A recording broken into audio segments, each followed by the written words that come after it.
First of all, I want to give you all a very warm welcome on behalf of the Sympathy Lab, which is actually the cranial end of Sympatex Technologies. Sympatex is one of those waterproof membranes. They've got a stand. If you head down the central corridor, go through the fabric sourcing, the fabric forum that Alexa put together, and you'll see them. Hopefully, we will move the big banner back by then when you go and chat to them. The best thing that Sympathy Lab does is they have a moderator called Kim. But Kim is ill at the moment, so they've got a cheap replacement. So just for the sake of the videotape, Kim, we love you, and I desperately want you to come back, because you're far better at this than I am. We're in the time of having COP26 last autumn in Scotland, headlining the climate crisis. We have COP15, which is on biodiversity, happening later this year in Montreal. The two are connected. If we go outside now, we see what the climate crisis is. This is why it's a very warm welcome. I saw the weather forecast this morning, the Texas, Utah area, above 110. I'm British. Yesterday, we had the record temperature in our country of over 40 degrees centigrade, which is one of those strange currencies. But more importantly, we've pulled together the Sympathy Lab, and I just thought it was going to be common sense discussions. But we have two themes to start off. We are going to be both talking about circularity in global production, and we will be talking about design for recyclability. But expect it to go way off topic. The reason why it's going to go way off topic is my two co-conspirators. I have Alexa here. Alexa is a senior designer, been in the industry for over 30 years, has done everything from ocean water sailing hard gear, to you're involved in a big fitness project at the moment, to proper outdoor clothing, the whole variety. And we also have Dr. Fox, Rüdiger. Rüdiger is one of those people who knows what he's talking about. And whereas I've tried to sprinkle little bits of information in, like, you know, how big a problem are microplastics, Rüdiger's one of those people who knows more than me. So expect slight disagreements to happen. But the best thing about Rüdiger is that he leads Sympatex, and professionally, he has no patience. He's come into the apparel industry. He's seen the view. He's seen us trying to do good. Is it fair, Rüdiger? You think we need to pull our finger out and do it faster? I think that's largely under-expressed, if I may say so. But to be honest, I think from the climate, if you allow me, Charles, I don't want to just jump in, but I think those people who know me, I'm always pushing a bit, pushing more, pushing further. For those who don't know me, I happen to fall into this industry. It's not a love at first sight, I have to admit. It takes time, but gradually I'm getting there. But what I have to say, when I came in, and very quickly in 2016, we said, well, climate is an issue also in our industry and nobody bothers. Nobody did care. 2 years later, we started looking at it. I was part of the team with the United Nations to define the climate charter. And I have to say, by now, over 100 brands have signed. That is not the end of a change, but it's a beginning. It's an admittance that we have something to contribute. 5 years is fast. We have been slow, but we can do fast. And I think my pushing is always aiming with this growing love relationship to this industry, saying we can do it. And I think we just need to be much more consistent in the way we do things. So I'm by definition optimist, but yes, so we're not fast enough. We're going to go back to Alexa. Alexa's the quiet one who will actually say the most interesting things. Rather than me talk about who you are, Alexa, explain yourself to the audience, how you've come to be invited as part of the Sympathy Lab. Thank you very much, Charles. Well,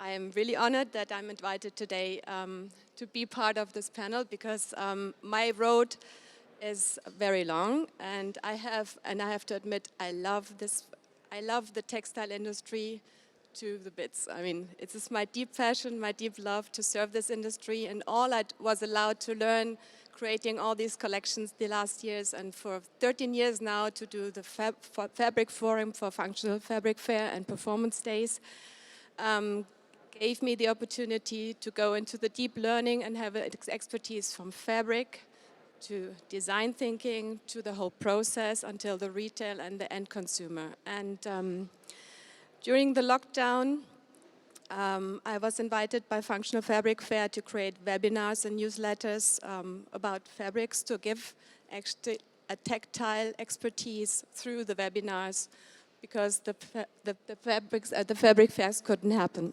So I was allowed to learn so much that I'm happy to give this expertise combined to all the other things I've been doing in my life here today on stage.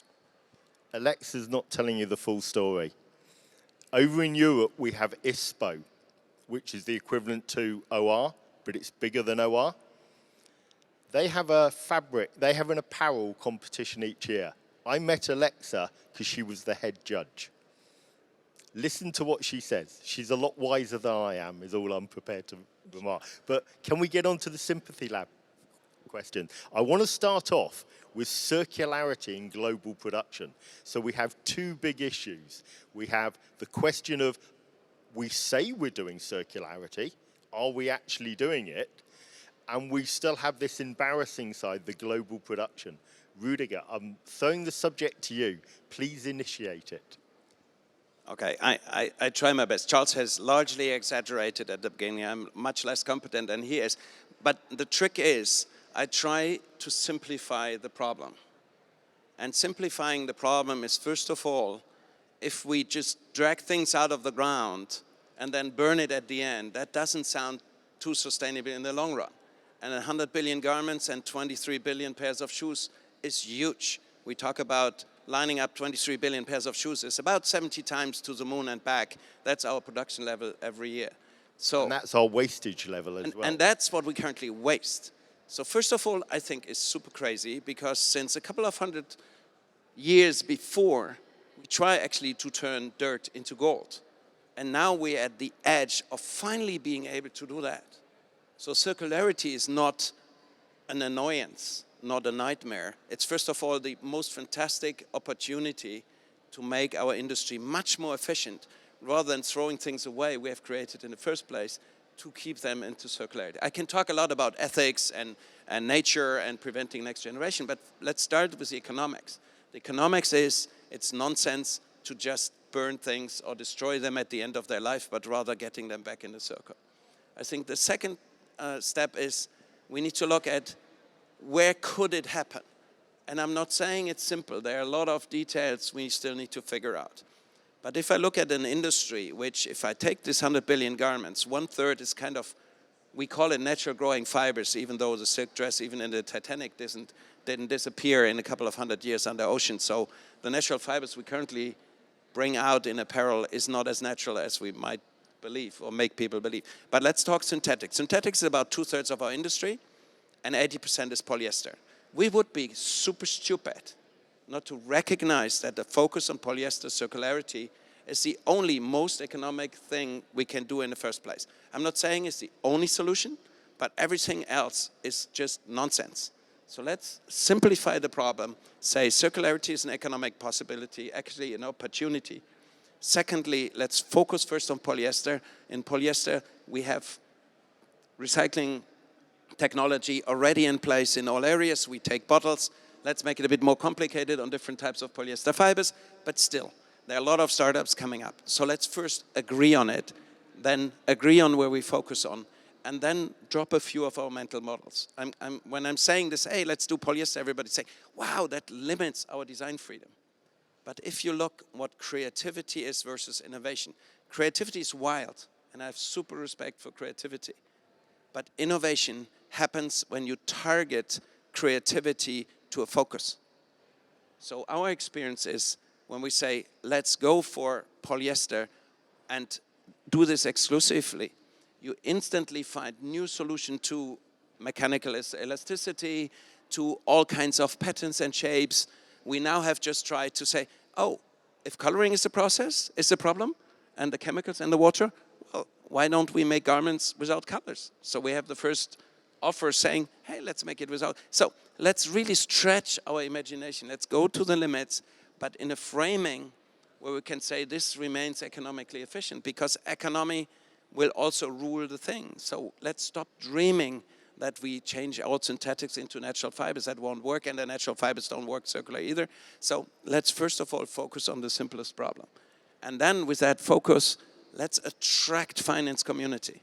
I mean, this is really a great opportunity also for the finance community, because typically you're even paid to take the garbage of others, and then you're paid again to create new value. So there's no better business model in circularity. But as I said, it's a very simplified version, but it at least helps to start. And then I think the last point, which will be probably our biggest challenge, and we experience this because we created a consortium with the collectors, with recyclers, with apparel brands, just to experiment how this could work. And it was very on a small scale. The biggest challenge in front of us is this only works collaboratively. And that sounds politically opportunistic, but what we see is that if you work in a circle, there's no food chain anymore. There's not the big one eating the small one. There's not the end of the brand eating the supplier. But at the end of the day, we all are codependent. So actually, circularity needs to happen in a kind of pre-competitive environment. And I think that will be our cultural challenge. While we are super competitive, who is the most shiny and the most fastest and the most cheapest, at the end of the day, we need to jump this kind of mental model and go in a pre-competitive environment. And then I'm 100% convinced we only need 5 years, as we did to agree on a climate agenda. Yeah, I would like to jump in because I think it's so important, as we know that only 1% at the moment is really turned back into the circle. So, I mean, we have 99% to go. So it's incredibly important that we really all work together and do our thinking together, and starting with the design thinking, the responsibility of thinking when you start the design process and think it through until the end, until the recyclability, and how actually when the garment that is recyclable lands in the retail and then it goes with the consumer, how does the consumer give the garment back so you can create a process of recyclability. So I think it's super important that we all go into collaboration, as you say, and go into this process, because this is all about sharing now, as there are 99% to go. Now on that, we've started on this collaboration thing. I get to work with some of the most magnificent brands out, and when the director of philosophy at Patagonia says we can only do what we do because of collaborative efforts, Patagonia is the default answer that this industry gives of how we can have a sustainable apparel brand. When their head of thinking says, yeah, we've got some money, we've got Tin Shed Ventures, we can try and do things, but we know the future is collaborative. When the leading people are telling us that, makes me think that Rüdiger might be speaking a lot of sense. But just to contextualize what we're talking about, the apparel industry, especially the synthetic apparel industry, takes a lot of criticism for using virgin fibers. If we look at the oil extracted from the ground, 0.7% of the oil that is taken out of the ground goes into apparel. Less than 1%. So we could be argued against saying, hey, look, you know, we really need to sort out transport, we really need to sort out heating. That's where the majority of the oil goes. We need to start paying attention. But I would put it to you, all the clothing we have, we desire to wear. We have a choice in what we choose. And what we can start with, that 0.7% of the oil extraction, will lead us to better heating, to better transport. So this is why I work within the apparel industry. It might actually be small fry in the big picture, but we need to start somewhere, And I think this whole industry can initiate change in so many other areas. But if I could add, before Rüdiger starts, a new word to your lexicon of use, there's a guy in Germany called René. If you go to the Loop or you look at previous performance days and functional fabric fair ones, he often does a keynote. René has introduced a new word to all of us in Europe. He doesn't talk about decarbonisation. He talks about defossilization. We need to change where we get the carbon from and stop taking it out of the ground. But Rüdiger, I'm going to go back to you for the next stage of this debate. I'm trying to moderate. I'm trying to keep it under control. Yeah, try to. Just two quick comments. One, to your 1%. I'm European, and if you study European philosophy and look a bit at it, there's no philosopher who have ever said, just point to the others first before you start changing things. It starts by changing. If you're 1%, if you're 1 per mil, it doesn't matter. I think the advantage we have as an industry, we have an enormous visibility. When we start moving, other will follow. If we take the lead, other will follow. So that 1% might turn in 10 or 20. And I think, Alexa, it was a great example when you mentioned collection system, where I always try to really bring the problem to the simplest version of it.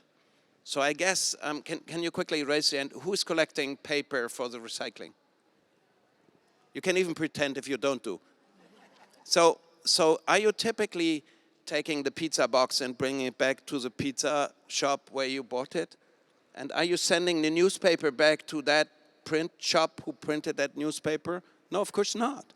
We have a collection system for papers. We have it in Europe, we have it in the US, we have it in more and more countries. Same for glass, same for aluminum. It's just stupid to think that a brand takes back their own garments. Come on, you don't believe that the consumer would be ready to make the drawer in his closet and say, oh, I need to bring this back to the whatever shop and this one to the other one? That's nonsense. Nobody would do that. That's economic nonsense.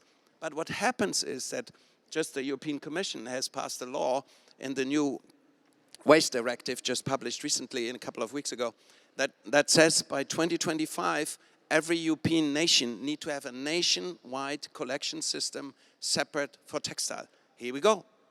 The feedstock is there. All we need to do is go behind the box, pick the stuff, convert it with different recycling procedures we find. And I think the essence will be, the more it is designed from the beginning to the way that I can easily recycle, the more efficient is the recycling process. So that's how we need to look at issues. Not, oh yeah, I want to be the best because I collect my systems, my own stuff, and can sell this to school. This is marketing, this is competition.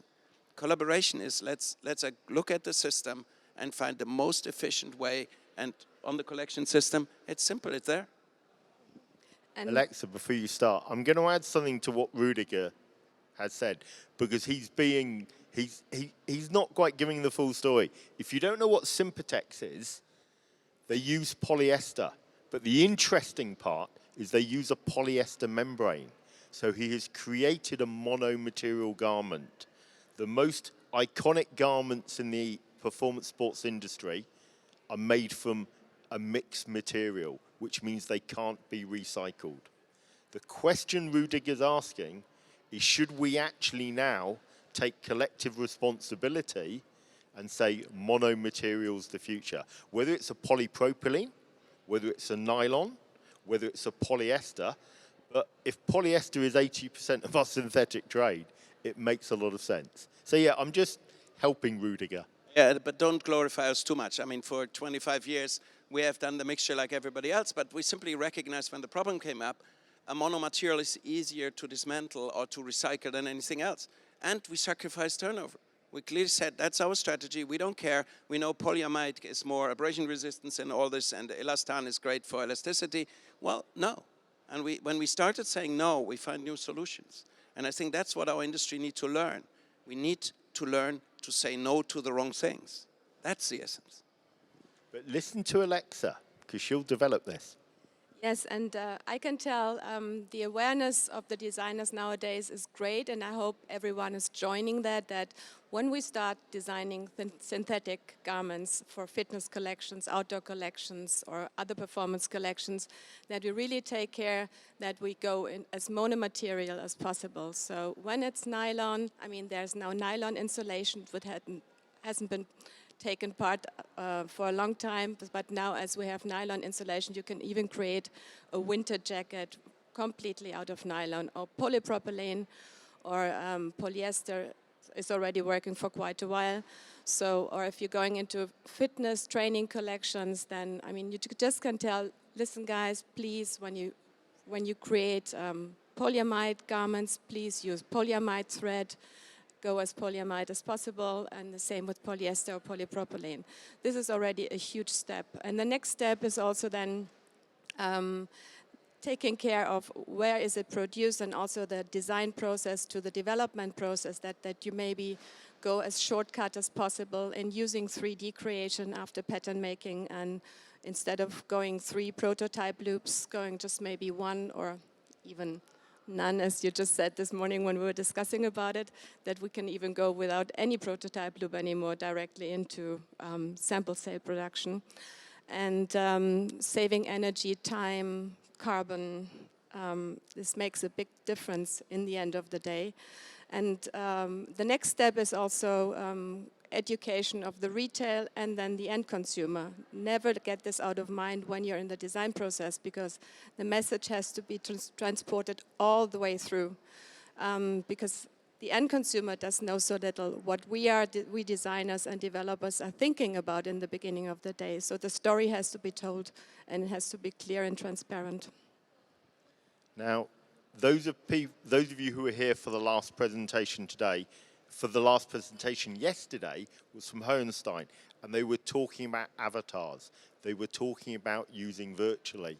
And I'm pretty confident I can use the program, but I know I still want to make my gold leaf sample just so that I can contextualize it. Then I had a conversation with Rüdiger this morning. Tell me about aeroplanes, Rüdiger, and 3D printing. And I think this has belittled my whole argument. Yeah, I'm sorry, I don't want to show off, but I spent 15 years in aerospace. So sometimes this pops up again, and I realize when we talk on failure, I mean, we're in waterproof garments. So at some point in my early months, I asked that question, okay, what's the worst case scenario? And they looked at me and they said, well, somebody gets wet. And I think that we need to make that mind shift. I'm not saying it's great to make a perfect product, and that's our ambition. But we're an industry, we can dare to fail. We can dare to try. And that can go up to the prototyping phase. We were discussing digital prototyping. Well, the 787 has been a digital model with 11 major partners. I was a supplier to all 11. We haven't done a single printed drawing, not even prototyping. We just built the plane. And you all fly it now. And you can take the Airbus one, so make it even competition. I don't want to make here a branding advertisement. But compared to other industries and compared to what other people have done, as I said, you don't send the newspapers back to where it was printed, so don't send the garments, don't even think we should send the garments back. So I think there are industries who can give us a bit of a background, whether that's traceability or whether that is design. Let's just dare. And then really look at, I don't want to say we shouldn't take this seriously. We should take it. We should, like every other industry. But there is space to maneuver. And I think if I look at the discussions we have on perfection, on colors, there are digital possibilities now to make the colors right in the first place. Why sending around lab depths? Why doing all this kind of wastage on the way, which quite often then leads to a lot of wastage in the production? I mean, if you just copy the aerospace process, you just say we create a digital model, we can make a digital model of the textiles, we can make a model of the design, we can actually make all the seams, all the cuttings, and then you look at the manufacturer, and the manufacturer makes the final buy-off. That's what you do in other industries. You put all the people involved in your supply chain, and quite often it's vertically integrated, so that's a bit easier, but here you could. So just make this trust level where we create something where we know from the first place that's where we all agreed, and then we can go in production. That's the first stuff of waste avoidance. Now, we've moved on to the subject already without me introducing it, for design for recyclability. But I just want to take a quick step back. One of the criticisms I have of the textile industry is we've jumped on the circular economy bandwagon. And too much of the industry interprets circular economy as designing for a material that can be recycled. There are stages before there. If you look up the definition of the circular economy, the definition is to keep the original product going for as long as possible. So whether that's simply washing it, reconditioning it, repairing it, resizing it, reappropriating it. So I think what Rüdiger's starting to hint is actually if we all work with similar materials, if we develop common processes, then such facilities will be readily available to us. Rab is a brand based in the United Kingdom. If you're here in New York, are you going to send your jacket to the United Kingdom to be repaired or re-washed? If we have a similar process, we can use it for all the brands. And I think all the brands will be quite happy about it. We just need to pull our finger out and do it. But if I progress on to... We rarely disagree, Charles, but I need to say, let's not stop there. I mean, it's fine, the whole repair stuff. It's fine, the longevity stuff. But if you look in the common statistics way of countries which have a decent amount of collected garments, like England, Germany, whatever, France, what you can see is 50% can still be used.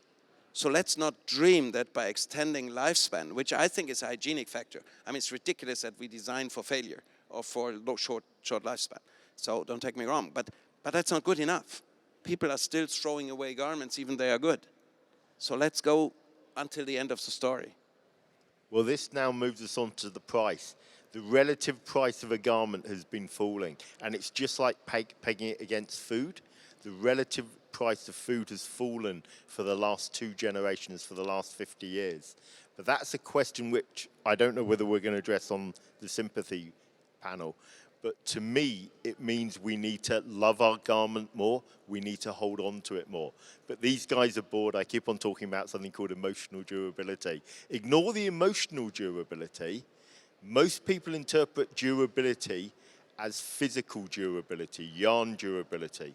But in the last 70 years, yarn durability has improved so much. I now have teenage kids buying pre-ripped jeans because they're not going to put the rips in themselves. Have we reached a strange stage of society where we're buying new worn out clothing rather than just using the pre-loved stuff? But that's one of those philosophical questions. To bring us back onto design for recyclability, Angela Medlin was the design director at Nike, and I was fortunate with Alexa this spring at the last Functional Fabric Fair, we got to bump into her. And she says things which are much wiser than me. And the thing that I have retained the most is that if your designs do not solve a problem, you're designing for landfill. And that's quite a statement now that you come to reflect on it. So I'm going to throw it to Alexa, because we had a conversation this morning about this and how it comes into the fashion industry. Yes, I mean, as a functional designer, my input was always design for the purpose. So function follows the form, and the form follows the function. And for me, I have to admit, I mean, I love clothes. I mean, they're all my babies. Also, what I'm wearing, it's not functional what I'm wearing today. And I've had an argument with Charles this morning because I said, listen, if you don't create with a purpose, it's really for the landfill. But he said, no, it has to be also the love you have for a garment. It's the emotion. I mean, we need fun in our lives. And I really love this expression that you said because it's correct. It's right. I mean, clothing to me represents 4 stages. Its principal use from the performance sports industry is for it to be practical. Quite often it's to offer protection or pockets or whatever. The next thing that we grade it on is the comfort to wear it. The third consideration we have is actually the identification. You can all tell that I work for the management here because I look like a blue minion. Clothing identifies who you are. But the fourth thing is the fun. And I look at especially the East Coast apparel market over here, and I see the athleisure brands using the same model but starting at the other end. Clothing is fun, and there's a lot of pride and enjoyment associated with clothing. And I don't think that the outdoor industry really gets that. Clothing does make me happy. I'm a bloke, I'm vain, but I wouldn't admit that I was vain, but I knew what colour socks I was going to wear today because I wanted to blend it in. So to me, athleisure starts at the other end. So it looks for the fun, it looks for the pride, then it looks for the identification, then the comfort, and finally the practicality. Because in the last 70 years, yarn engineering has improved so much, garments don't wear out. But Rüdiger, I'm giving the challenge to you because I'm trying to crowbar in GRS standards. Because that's something we as an industry have adopted and we think they're good. Can I first challenge you on the previous statement? Of course you can. It's really rare that Charles and me, we always look for where we can confront each other a bit. But no way, Charles. I mean, from a philosophical point, nice try. But if clothing creates identity, what a society we're in. I mean, seriously? Seriously, the guys who have the best clothing are the most valuable guys? Come on. I mean, we created that shit. And we also created this beautiful shining thing. Oh, go in the shopping. If you're unhappy in life, just go in the shopping center shop. And that helps. I have students, and I regularly do that exercise with them, that they need to cross things and how much they love a pet and a good job and a nice boss and whatever in life, a partner, sex, whatever, all this stuff. And they rate it. And then I ask the second question, how much can you buy by money? And then they realize there are a lot of things which are not dependent on money. So I think we would need to go on number 3 and 4 on a philosophical point. We created that. We can reframe it. We did a kid's book simply to reframe used garments. And the story basically is that the little boy has inherited his jacket from his brother, and it's really annoying. I could write it because I have an elder brother, and I inherit all this clothing. I hated it. And then his friend all of a sudden says, yes, but let's see, there's history in it.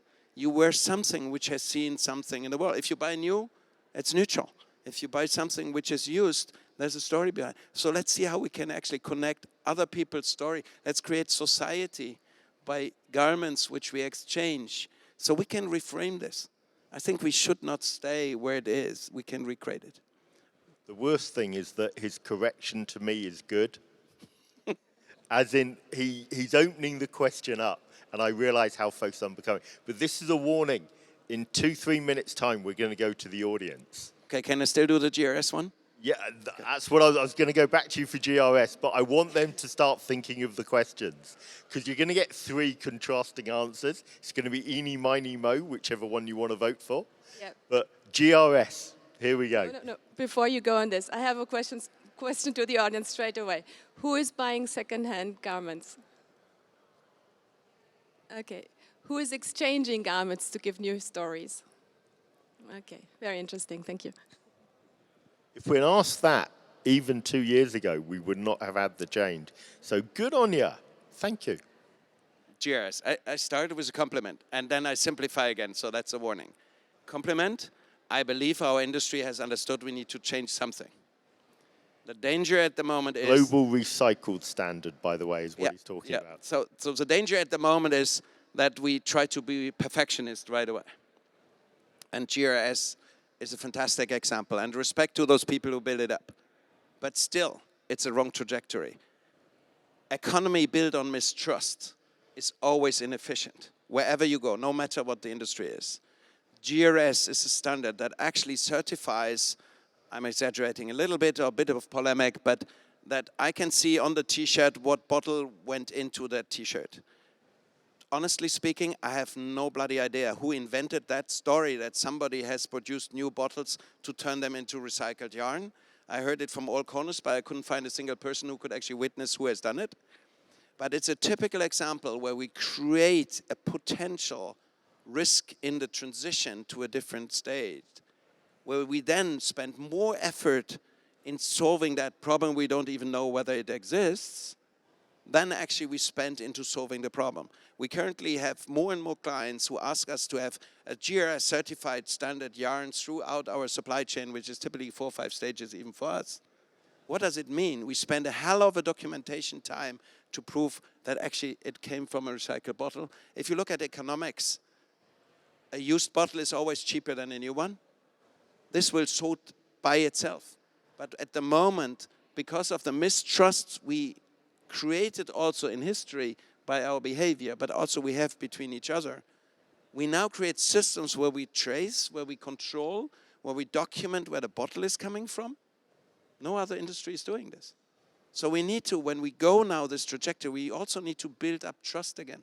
There will be guys who cheat. There will be guys who will abuse the system in the transition period. That happens all the time. But we should now spend the money on inventing the new way of doing it. And once it's scaled up, it's more efficient anyway to use used bottles rather than new bottles. So let's drop a few of these super quick fix solutions on problems which might be non-existent or transitory, and really go into the solution. And the solution for me is, let's spend the time, agree on criteria. What is actually designed for recyclability? What are the criteria we need to all agree on, or we can agree on, and how we can actually build a recycling process rather than document a nightmare of things throughout our garment supply chain. Because we do, by the way, 100 billion a year. The aerospace industry is trying to do traceability on 100 planes a year, not 100 billion. So let's be serious. We're wasting our time on traceability.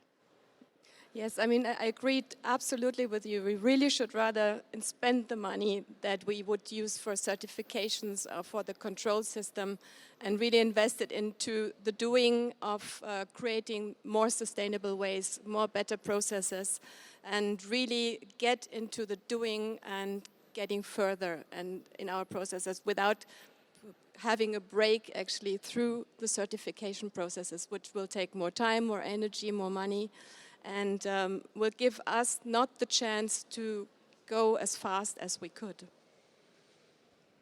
Now I'm going to walk amongst you and take questions, because one of the things you've picked up is we're Europeans, and we've not gone into the detail yet, but we have the incoming EU Green Deal, which is going to change a lot of the emphasis on the sourcing. But to add to that, we're in New York. We've got the New York Fashion Act coming in as well. So you might well want to ask the panel about that, or actually give your own standpoint. The first question's over here. Hi. I think there is a problem, major problem with it's maybe from an economic point of view, that one approach says that we need to install a lot of regulation, which is happening in Europe, in the US, all over the world. This regulation leads to less profitability of all players throughout the supply chain. Eventually, less profitability leads to less innovation. Less people want to invest in innovation, less companies want to invest in innovation. I know personally of leading chemical manufacturers, specialty chemistry, to the fashion industry, that they are being strangled and they cannot even invest in innovation anymore. So how do you solve this problem of, on one hand, you want to change the industry, and one approach is with regulation, but then you get the opposite result of what you want? I like that question from Roy, and I'm just going to interject first. We're here because the East Coast is much more influenced by athleisure, but the West Coast version of functional fabric fair is more performance. And I am trying to still work out in my brain how I can have a performing jacket, and it's hard to break that $500 retail price point. But I can have an athleisure version at $1,000, and it's actually lower functionality. So I'm trying to work out what it is about the culture. I like that question, Roy. That works well. Let's give it to these people. I think it's an important question, but to challenge not yourself, but ourselves is, Who is paying more for gasoline than 6 months ago? Why are we doing it? Did the production cost rise? Did anything on the cost side rise? It's a mental model we have created. We have created that the price is determining our sales. We have created a market where we outcompete each other until we're all dead. We can decide that we have respect for the journey we have in front of us, and that journey has a price tag. And with that price tag, we all lift up the price to a certain level. The biggest risk we are doing, we're selling a little bit less, and the planet will thank us for it. I think it's an absolute justified question, but we first need to question our own mental model. Is a price increase unjustified if the efforts is bigger, if the product is getting better, or can we turn this wheel gradually backwards? We have created ourselves that more lower prices create more consumption. Why don't we sell better products to a better price? I mean, everybody is actually doing it, even in our industry. But I think energy prices is one of the great examples. There's not even a cost increase. These buggers, they just increase the prices. So it's workable. And I need to find it in a collective approach. I would come back to taking that model to extreme. We know the easy victim of the apparel industry is fast fashion. Fast fashion only exists because of its cheap price. Before 1970, it did not exist. So we've got to start asking questions. We have embraced this broken model, which is curious. But Alexa, I've cut you off. No. I just wanted to say, I mean, I come from Germany, and we are the country of regulations, of insurances, of labelings, of whatever. And for example, if you want to work with a production that is really certified, I mean, everyone is trying to find a certified production site. And you look at their certifications, I mean, it looks like a Christmas tree. I mean, they have 500 different sustainable labels, and I mean, you don't even know what all these regulations do mean in the end of the day. So I believe the more regulations there are, the more people in the industry will try to break these regulations, and the more labels there are, the more confusing it is. So it's time that we actually really concentrated to, and again, go to the transparency, but this does only work if we all work together, because if there's someone who has to create those regulations, it's probably almost always the person who does not have a clue about it. So, for example, I tried when it was like, we had elections last year in Germany, and when I heard, I mean, the first topic is preserve the climate, I just thought, hey, I want to go to Berlin, I want to help for the textile industry, and it was so hard to get in there that I just thought, okay, Berlin, no way, but I tried to get to Brussels. So, and the interesting thing is that the regulations, I mean, behind the curtains, many people do work with a lot of knowledge, but the person actually who is in charge to create those regulations has tons of co-workers, but in the end of the day, that person doesn't have a clue. So what comes out then is not the purpose that should be in the end of the day. So I think there should be a change in the system somehow, that experts are brought together in a better way. And the transparency, as we are all over Europe and then worldwide, that we have another global standard, but in another form. So it's really hard, and it just think we can only manage to do this if we start to work together and go into the process. I love it when people talk about elections, because I'm British and I just know I've got to shut up, because I come from the land of Johnson. And you guys thought it was bad in America, or it will be bad after November. Just be glad you're not British. But I'm looking for the next question. Dave, the next question. Well, I'd like to follow on to what you just mentioned about the political mess that we're in. So you have basic economics, and then you have, I think the title of the book is Tyranny of the Experts. And I think we have to get back to common sense, simplify the problem, and address the problem. Now, I'm feeling a little bad for the people that have to go back to Germany looking at a recession, and it's going to be rather cold this winter without any energy to turn on your heater. And when you go back shortly, it's going to be, 105 degrees. Never happened in Germany before.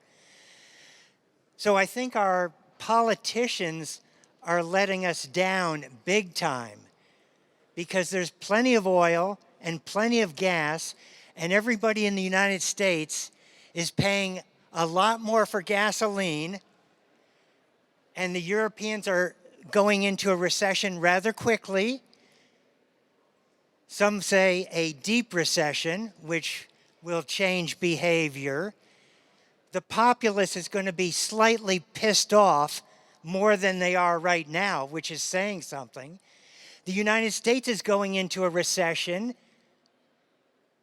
and it might be a deep recession, so bar the door. And that's what we're facing, because we don't have political leadership to address the real problems. I'll leave it with you. Dave, can I just qualify the real problems? You said there's plenty of oil and gas. Are you saying we should burn it? We've got to go to renewables a lot faster. And as some of the experts have said, first of all, the global model for climate change, all those models are accelerating. And if you change one or two variables in those models, you hit what's called a tipping point. And from what I understand from Jeffrey Sachs and some of the other leaders, Michael Oppenheimer at Princeton, MIT, the climate group at Boulder, and the European experts, they all know we are very close to a tipping point. And the door is closing very rapidly. And rather than just addressing Charles' question of fossil fuels, we as a community have to do everything. I think Charles mentioned earlier, we've got to press all the buttons that you and I can do for recycling of garments and all other resources. The question is over to you. You know the problem. We've got to do it all. So Dave, we know that Sympatex is leading the way. You're speaking in favor of them doing the work. Whoa. Slow down. Charles has given an introduction what Sympathy Lab's intention is. It's not to show off our company.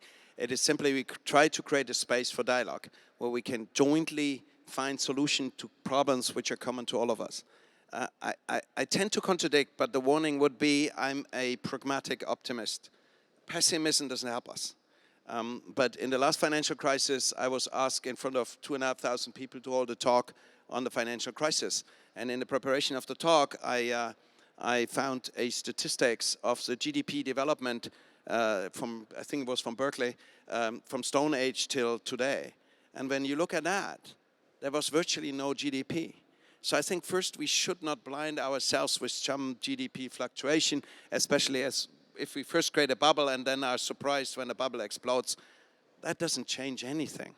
I mean, if somebody would have told us 2.5 years ago, we shut down air flight for a year or two, I mean, everybody would have done the scenario of total apocalypse, that everything breaks down. Nothing broke down. Yes, we have some realization how much we are connected, but that's a good news.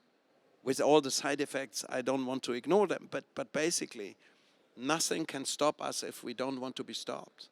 I think what we need to recognize is what the system needs, and the system needs what you're saying. We need to act now. We shouldn't be fearful on anything. We should just do it, because what's coming out in a complex environment where we're living in, something completely different than all the forecasts would say. So I think that is what we need to do. We need to stick to what's needed and then jointly agree what's the way forward on this one. So on the way forward, we're talking collaboration. It's collaboration. I want some outcomes. The second one I want to mention, because you mentioned it, just to explain a bit the background, the European Green Deal. The European Union has launched a legal package end of March this year in 1.5 to 2 years detailed preparation I have to say, under the radar, which surprised me, which impacts our entire industry, latest by 2030, every garment sold on the European market needs to have a CE sign. That is a label that means it's conformed to the European requirements, and part of the requirements is circularity, no harmful chemicals, and a labeling system the EU Commission is currently developing. We have 7 years to go, and that's the law. So let's break a bit the positive ice for the politicians. This is the most daring legislation for our industry like no other industry has seen. So let's face reality. I don't care about crisis, economics, I don't care. Yes, we have a war in Europe, we have all kinds of things. Let's quickly ignore that people don't want to be hurt. Once it happens and we all recognize it, we can do it. I mean, drilling down 5 degrees centigrade, the temperature in the heating next winter would cut down 50% of the Russian gas with which we are currently financing the Ukrainian war. So, I mean, I lived the oil crisis when there was just no cars on Sunday. Hey, it was great. I had my bike with my father on the highway. So we can reframe things. So let's just go what's needed and then find pragmatic solution. As I said, let's not make it complicated. Let's just go for it. Well, Rüdiger makes you ask the question, why aren't we doing it? yeah, I didn't want to break up down to a political discussion when I was mentioning the preserve the climate. No, I was so excited that suddenly during an election time, the first thing was preserve the climate. I just thought it's incredible. And when I read the election regulations, there was nothing about the textile industry for preserving the climate. I mean, all other industries were in, but in Germany, no program of any was the textile industry. And as we are the second most polluting industry in the world, I was like really confused. This is why I turned myself to Brussels. And now with the regulation that's coming from Brussels, it's really, I mean, it's a slap in the face for Germany, I have to admit. And I'm very happy that this is happening because it's so important. So the good news is we're only the 3rd most polluting, but we are number 2 for child labour. We've got lots of sins in lots of areas. A spark of optimism, how I see it. I think what's fantastic is what's actually in the background happening at the moment. It hasn't happened on the German level because there's a UN climate agreement and a charter where over 100 brands have already signed off. There is an agenda with clear targets. They were just being accelerated. And the interesting thing is you need to learn how CEOs think. They quite fast commit to things if others do it. And that's a process we have seen, even if they don't have a plan. So there's one movement which will happen next couple of years. They need to fulfill that commitment. And I, at the moment, see a little bit of similar evolution starting on circularity. If you Google how many companies have already committed to 100% recycled synthetic material by 2025, 2030, you name it.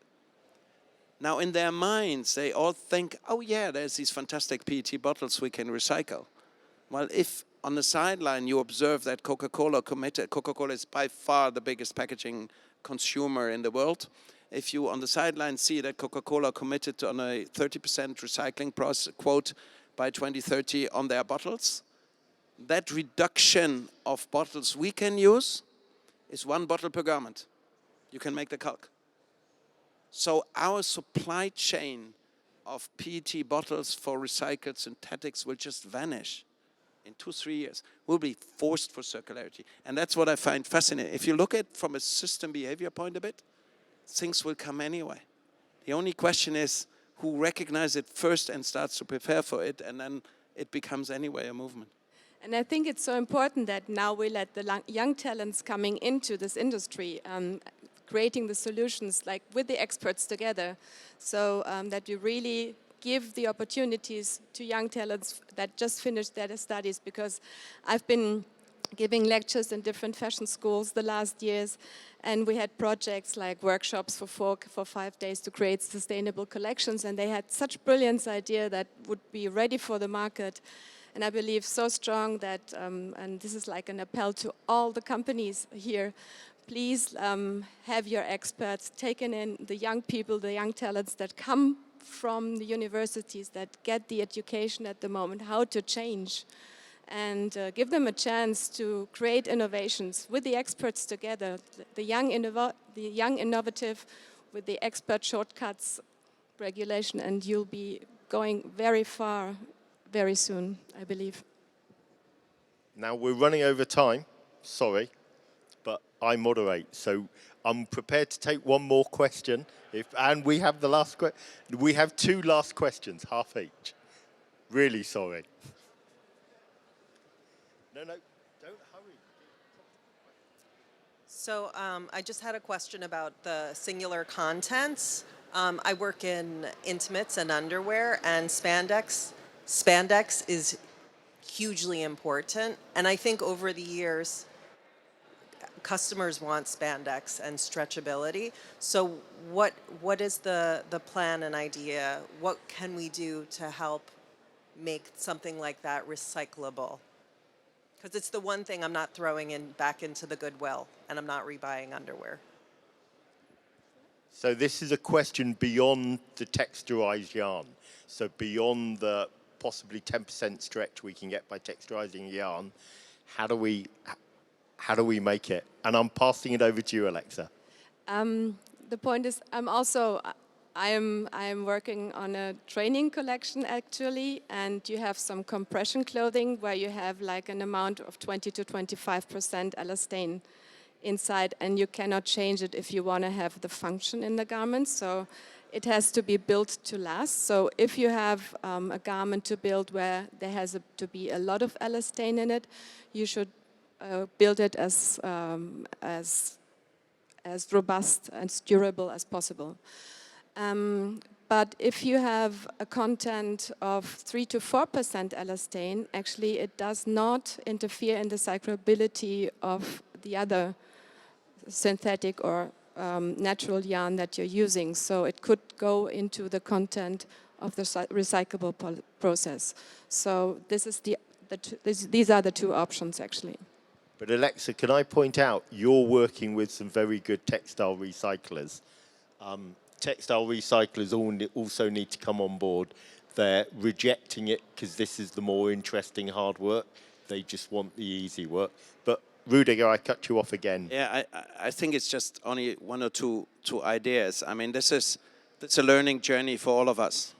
And I'm not saying I have the right answer, we have the right answer. I can just offer the way we approach similar topics. And we had this, as I said, with polyamide, with spandex. And I don't want to destroy their business model. But unless there is a recycling solution, we design it out. And we have seen lots of clients. We've seen a lot of clients who came and said, yeah, but I need it. And we said, we don't offer it. Now that has initiated a creativity process where we have found mechanical elastic solutions which reach by far to the level that was required in our industry. I can't say for your industry. But I think there needs to be a point where on one side we activate a continuous improvement process. So it's not a golden rule for everybody. Everybody needs to see where's actually the borderline for himself. But on the other side, there will be situations when we do trade-offs where we need to learn to say no. So I think that is where each of us needs to find its individual answers. Our answer has been, it is not recyclable, or it hinders dramatically the recycling process, at least our knowledge level, even at 3-4%. So we designed it out. And are you happy with that progress? I'm going to take the last half question.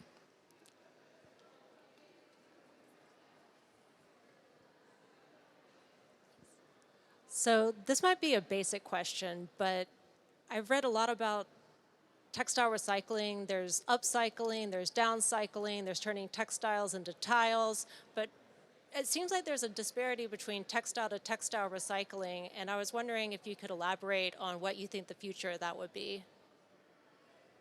Alexa's going to start. She said earlier about only 1% of textiles being recycled. Would you please embellish that?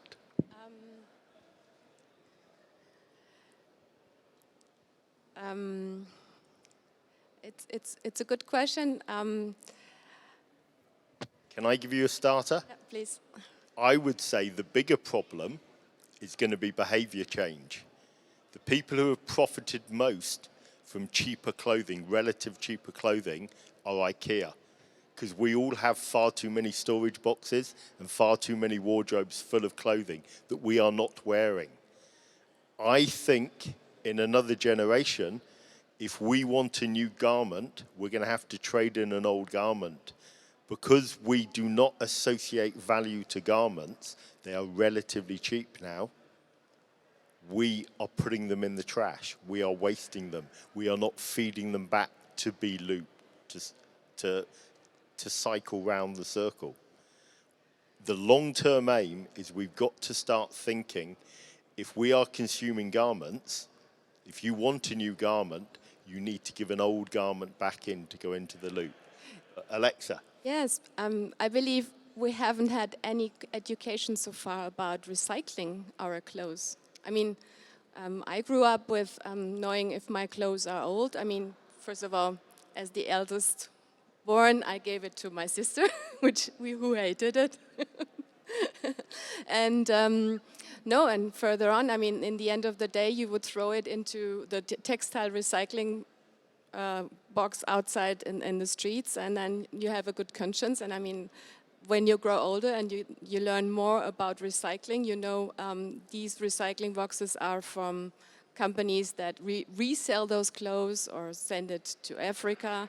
And when you grow older and you get more knowledge, you understand, okay, part of it is burned, part of it lands in the landfill, part of it lands in the Atacama Desert. So there is no education at all about recycling for the end consumer, actually, and it should be integrated into the education from the beginning. So I think it's super important that we start somewhere. I don't want to sound like I'm a real embarrassed Brit, but we had legislation proposed by our House of Commons for a 1 cent tax on every garment sold to go into not only textile recycling facilities, but the knowledge of them and how to use them. It was turned down by our 2 previous prime ministers. We couldn't even get a 1 cent charge through, whether on a $1,000 suit or a pound version of socks. Yeah. The EU Green Deal is actually coming in saying there could be a 10% additional charge. If it happens in the EU, look at the New York Fashion Act. It's going to happen here. And it's if you're designing garments that cannot easily go into the system, the price is going to go up. But Rüdiger. Yeah, if you look at the French, they did it. But I think the question is fantastic, because on those questions we learn. Our approach typically is, what is the most common sense? And recycling is something like keeping something in circulation. So it should come back at least at the value somehow that it has had before I brought it into the market. That's our kind of vague definition. So we say, if we have created a value, it should not be downcycled. If you look at the legal side, the European legislation declares thermal recycling, which is just incineration, as a recycling method. I think that's super ridiculous. So we need to be careful what legislation says. We need to go back to common sense, and common sense is what nature is doing. Can we transform something into a value that has been embedded before I start with a product and turn it backwards to the same level? We believe that circularity is something we need for our own industry, so we should not tap into other waste streams rather than use our own. But recycling for us is really leaving it at least on the same level where it came from. Yeah. Are you happy with that, what they've said, or do you want to comment? Oh, we've got Emily, but we've already had the last question, and I'm going to get into trouble. I just wanted, I write a lot about textiles, and there are a lot of suppliers working on textile to textile recycling. It's the matter of infrastructure. You have to build these processes and create new technologies to make that happen. So it's a financial commitment. Would you agree? I mean, there are people in this room that are working on textile to textile recycling, and those processes are being built now. So I think it will happen, but they need to basically create the technology, build the processes, and that's going to take time. But I think it is in the future. Rüdiger, would you agree? Absolutely. And I think the good thing is what we bring on the market today ideally doesn't go in the bin tomorrow. So I think when we design today for a future when this garment might come back in 5 or 10 years, we can take certain assumptions. And one of the assumptions we're taking is there will be, looking at the amount of startups, especially in the polyester range, there will be enormous recycling possibilities in 5 to 10 years. There will be by 2025 in entire Europe a collection system. So the whole feedstock is not an issue anymore. And when we take these assumptions, we design actually garment for a future to come that is coming anyway. Yeah. And something to add is that I've been talking to FEAD, which is the textile recycler from Europe in Brussels. And I know also from a US European group that are also going into the textile recycling processes. They think about how can we actually recycle the garments that landed in the textile recycling areas.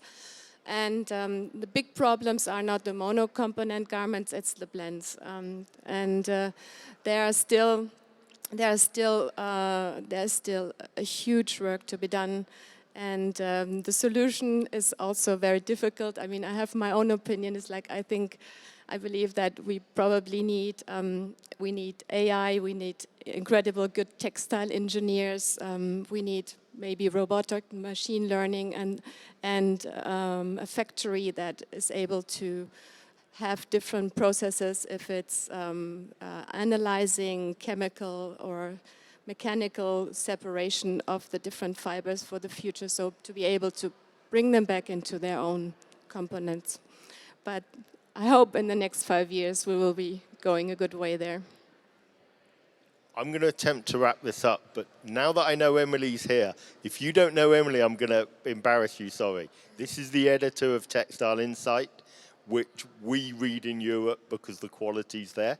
We need you on the panel next time, Emily. You can't hide in the shadows. I'll be in Portland. In Portland, 26th, 27th October. What we're looking at for Europe, I know the first lot of textile to textile recycling plants, we've been guesstimated we need 50 plants in Europe to handle it. Renewal Cell, they can process a 40-foot container in half an hour. That's their volume they're working on. So if we need 50 factories doing that 24 hours a day, 7 days a week, that gives you a visualization of how many garments are being chucked out at the moment and not looped. But I have to pull this together because otherwise I lose my job. But I want to go back to you, Rüdiger and Alexa, because I want you to sum up what you're going to take away from this conversation. So what would you advise the audience here are the most interesting things that they should be paying attention to? Rüdiger, I'm looking at you first. Okay, I try. Well, I think the important part is we don't know the perfect solution. We don't know it yet, but that is not a hindering point to start. I think this is a continuous improvement journey where we need to collaborate to constantly learn from each other. But what we know is where we need to get. And I think that is important. So we know exactly where we want to aim for, and as we can implement and step-by-step improve.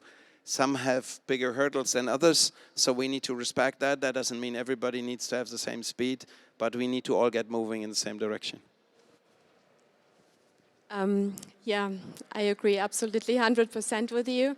I hope you could take away, I first wanted to thank you for your good questions as well from the audience, and I hope I could give you some impressions of how to go into the process, because we have a goal, we know what we want, and the road is not, the road is misty, we don't really see, and we just can go step by step and walk it and try out and get there and get further every day and get a better version of ourselves every day with our responsibility, our heart and our love to really create and make this textile industry better every day.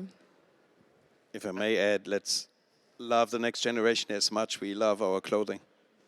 If you ever get the chance to listen to Pamela Ravizio, one of the leading thinkers in Europe in the textile industry, on sustainability, she makes a very strong point about what are we leaving our grandchildren. because we're not doing it for ourselves. We need to be responsible.